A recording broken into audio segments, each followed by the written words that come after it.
Jai Hind friends, today I am here to talk about the Quad third meeting which is to be held in Australia. So I'll be giving you a brief information about it. First, it is the group of four countries: India, US, Japan and Australia. Japan and Australia are our strategic partners. Japan is the country which is helping us in various development projects. Even they are offering us loans at low interest rates. Australia is the country which is helping us through civil nuclear deal. Apart from this, these two countries are our strategic partners as well. We have signed a free trade agreement with both these countries, and that is helping all these three countries in a nice way. Even we have a lot of strategic deals with USA as well. All these countries came together to form a group that is called Quad. Basically, they wanted to establish a rule based order in the Indo-Pacific region. And the major factor behind this was Chinese aggressive rise. Even they were creating hurdle for the navigation in international waters, and they did not allow overflight as well. Navigation and overflight in the international waters or in the international space is the fundamental right of each and every country.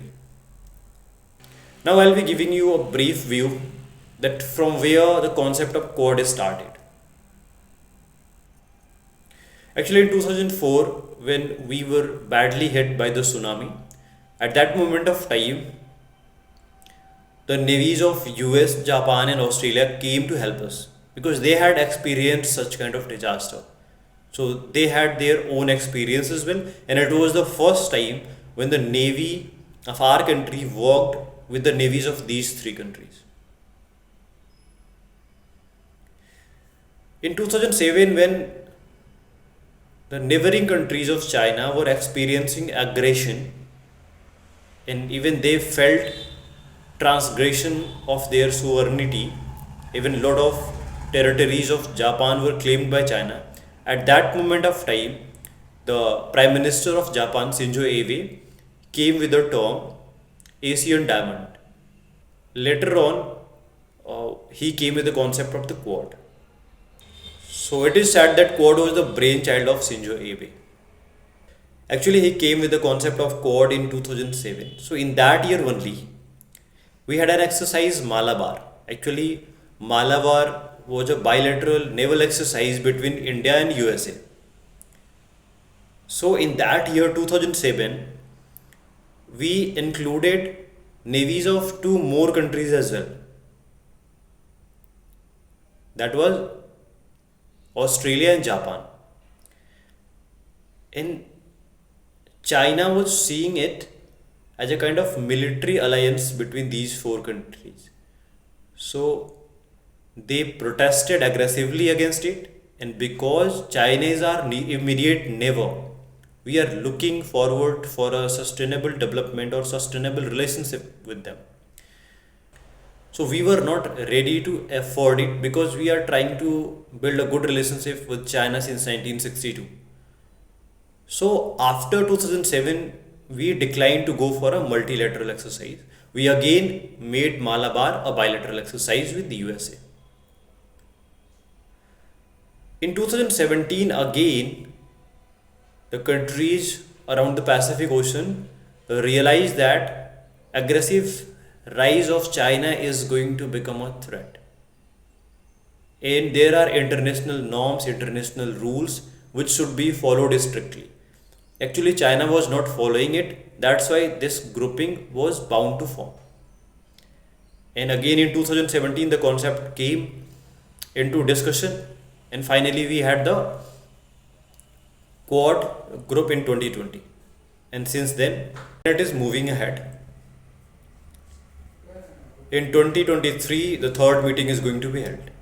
Now I'll be telling you that Quad is not only limited to the maritime security and security of these four countries. It is working in diverse fields. It has worked on many other related domains as well. Actually, all the three countries except India wanted to make a military alliance. but India declined for it because India is not ready to go for it, because in case suppose if a war like situation occurs between China and US, at that time if you are in a military alliance, you are bound to behave as a group. Like whatever US is doing, it will be believed that you are doing the same thing. So we are not ready to go for full-fledged war with China, because we are the developing country and we have our own international, or we have our own foreign policy. Because we have our own foreign policy, so we declined for it. We didn't go for a military alliance, because at both the ends, at the one end we have to deal with the US, at the another end we have to deal with the China. And we know that all these nations which are in this group, they have their own interests, they have their own national interest. So for them, we are not going to plunge into a war with China. So we declined for it. But there are other spheres as well where we have worked a lot and we have got the fruitful results as well. We have quad vaccine groups. We have quad critical technologies groups as well. There we deal with the cyber security, 5G, artificial intelligence. Apart from that, we are working together in the space exploration as well. We know a term, global supply chain, that is dominated by China. So all these four countries are working on that front as well, so that we can make the global supply chain resilient. I think the data which is given by me is going to help you if you're going to take part in any kind of competitive exams, if you're going to speak in front of people on quad, even if you're taking part in group discussions, in all these spheres, it is going to help you. So if you want such kind of updates in near future, do subscribe and like the channel.